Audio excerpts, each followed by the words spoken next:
देखा कि अगर हम आयरन और सल्फर को मिला देंगे पाउडर के फॉर्म में तो मिक्सचर बनेगा। अगर हम हाइड्रोजन और ऑक्सीजन को मिला देंगे तो मिक्सचर बनेगा।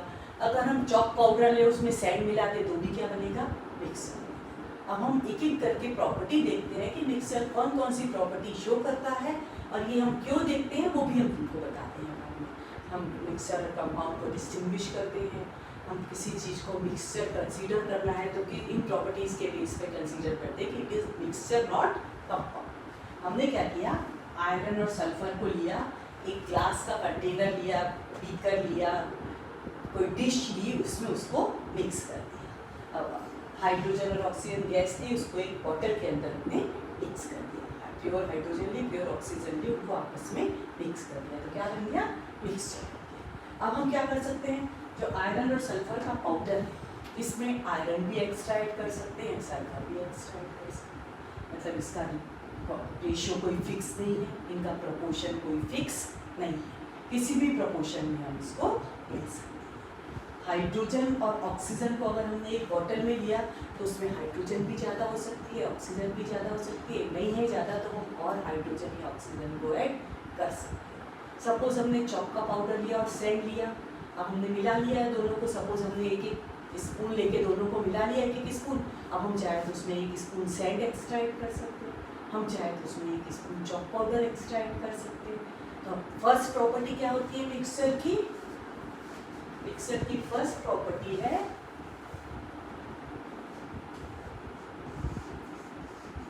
constituents of mixture are not present in fixed ratio. We can change the ratio.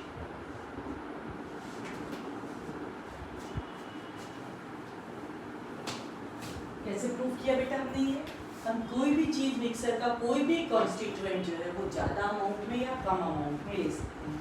जैसे हमने क्या किया, वाटर में शुगर डाली, हम कितनी भी शुगर डाल सकते हैं। वाटर में सॉल्ट डाला, हम कितना भी सॉल्ट डाल सकते हैं। एक गिलास पानी लेके उसमें 1 चम्मच शुगर, 2 चम्मच, 3 चम्मच, जितनी हमारी रिक्वायरमेंट है उतना हम डाल सकते हैं। तो वो क्या होगा, constituents of mixture are not present in fix ratio. अब सेकेंड हम देखते हैं कि constituents of mixture can be separated by simple physical method। कैसे करेंगे, पहले हम प्रॉपर्टीज देख लेते उसके बाद। Constituents of mixture can be separated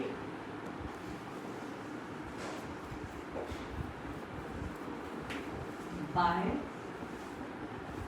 simple physical method. अब ये सिंपल फिजिकल मेथड क्या होते हैं, हम एग्जांपल ले रहे हैं आयरन और सल्फर। हमने आयरन और सल्फर को क्या किया था, एक कंटेनर में, एक प्लेट में ले लिया सपोज। अब हम क्या करेंगे, हमको मालूम है आयरन की प्रॉपर्टी क्या है, आयरन मैग्नेट से अट्रैक्ट होता है। तो हम अगर मैग्नेट को उस मिक्सचर के पास ले जाएंगे तो क्या होगा, वो पूरा आयरन मैग्नेट से अट्रैक्ट हो जाएगा और सल्फर जो है वो प्लेट में रह जाएगा। मतलब हमने क्या किया, आयरन और सल्फर को सेपरेट कर लिया यूजिंग मैग्नेट। ये मैग्नेटिक सेपरेशन क्या है, फिजिकल मेथड। अब हम तुमको एक चीज़ बता रहे हैं जो तुमको याद रखना है कि सल्फर जो होता है वो कार्बन डाइसल्फाइड में सॉल्युबल होता है। ये तुमको आगे हर जगह काम में आने वाला है। Sulphur is soluble in carbon disulfide। Carbon disulphide का फॉर्मूला आता है CS2 if is a liquid.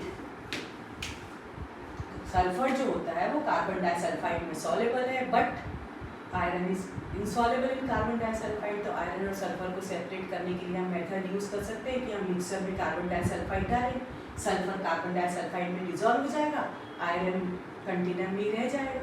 हम सॉल्यूशन को फिल्टर करके आयरन और सल्फर को सेपरेट कर सकते हैं। सल्फर को सेपरेट करने के लिए अगर हम कार्बन डाइसल्फाइड को रख देंगे तो धीरे धीरे वो इवेपोरेट हो जाएगा और सल्फर वहाँ पर बचा रह जाएगा। ओवरऑल क्या हुआ कि हम कार्बन और सल्फर को, आयरन और सल्फर को सेपरेट करने के लिए 2 मेथड यूज़ कर सकते हैं। एक मेथड कौन सा है, मैग्नेट के थ्रू कर सकते हैं। दूसरा मेथड कौन सा है, उसको हम कार्बन डाइसल्फाइड में डिसॉल्व करके सेपरेट कर सकते हैं। अब हाइड्रोजन और ऑक्सीजन को सेपरेट करने का मेथड अपन आगे इस चैप्टर में पढ़ेंगे, थोड़ा सा कॉम्प्लिकेटेड है तो वो, लेकिन है फिजिकली मेथड, तो वो अपन बाद में देखेंगे। अब हम तुमको एग्जांपल दे रहे हैं शुगर सॉल्यूशन। हमने क्या किया, वाटर और शुगर लिया। हम चाहते कि हम वापस शुगर को ले लें, तो हम क्या करेंगे, सॉल्यूशन को इवेपोरेट करेंगे। वाटर इवेपोरेट हो जाएगा, शुगर बची रह जाएगी। इस बेस पर हम उसको सेपरेट कर सकते। तो हमने कौन सी टेक्निक यूज़ की, evaporation. We can separate mixture of sugar solution, constituent of sugar solution using the process of evaporation. तो इस तरह से हम क्या कर सकते हैं, डिफरेंट इसके कॉन्स्टिट्यूएंट्स जो है उसको सेपरेट कर सकते हैं यूजिंग सिंपल फिजिकल मेथड। अब नेक्स्ट प्रॉपर्टी है मिक्सचर की,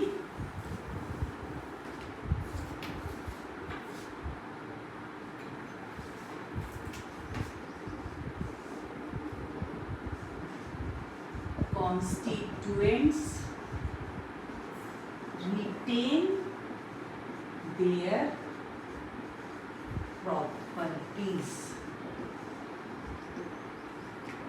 कैसे पता लगेगा constituents retain their property? अभी अपन ने देखा कि आयरन और सल्फर को हमने मिक्स किया, आयरन ने अपनी प्रॉपर्टी रखी, आयरन मैग्नेट के थ्रू, मैग्नेट से अट्रैक्ट होता है तो उसने अपनी प्रॉपर्टी को लूज नहीं किया, उसने अपनी प्रॉपर्टी को बना के रखा। सल्फर कार्बन डाइसल्फाइड में सॉल्युबल है, उसने अपनी प्रॉपर्टी को बना के रखा। अब अगर हम हाइड्रोजन और ऑक्सीजन के मिक्सचर की बात करें, बेटा हमको मालूम है हाइड्रोजन पॉप साउंड के साथ बर्न, और ऑक्सीजन क्या करता है, बर्निंग में हेल्प करता है। अब हमने क्या किया, हाइड्रोजन और ऑक्सीजन को मिक्सचर लिया, उस मिक्सचर में हमने एक बर्निंग कैंडल लेके गए, तो हाइड्रोजन पॉप साउंड के साथ बर्न होगा और ऑक्सीजन जो वहाँ प्रेजेंट है वो बर्निंग में हेल्प करेगा। मतलब हाइड्रोजन ने अपनी प्रॉपर्टी रिटेन रखी, ऑक्सीजन ने अपनी प्रॉपर्टी की, हाइड्रोजन बर्न होता है उसने अपनी प्रॉपर्टी को रिटेन रखा, ऑक्सीजन बर्निंग में हेल्प करता है उसने अपनी प्रॉपर्टी को रिटेन रखा। यदि हम शुगर और शुगर सॉल्यूशन की बात करें तो शुगर स्वीट, टेस्ट में स्वीट होता है, तो जो वाटर का सॉल्यूशन है शुगर सॉल्यूशन वो भी कैसा हो जाता है, स्वीट हो जाता है। क्यों स्वीट हो जाता है, because sugar retain its property, इसीलिए। और वाटर जो होता है वो लिक्विड होता है, शुगर तो सॉलिड है, वाटर लिक्विड होता है तो शुगर सॉल्यूशन कैसा होता है, लिक्विड होता है। तो वाटर ने अपनी प्रॉपर्टी बना के रखी है और शुगर ने अपनी प्रॉपर्टी को रिटेन किया। It means constituents of mixture retain their properties. This is the third property of mixture.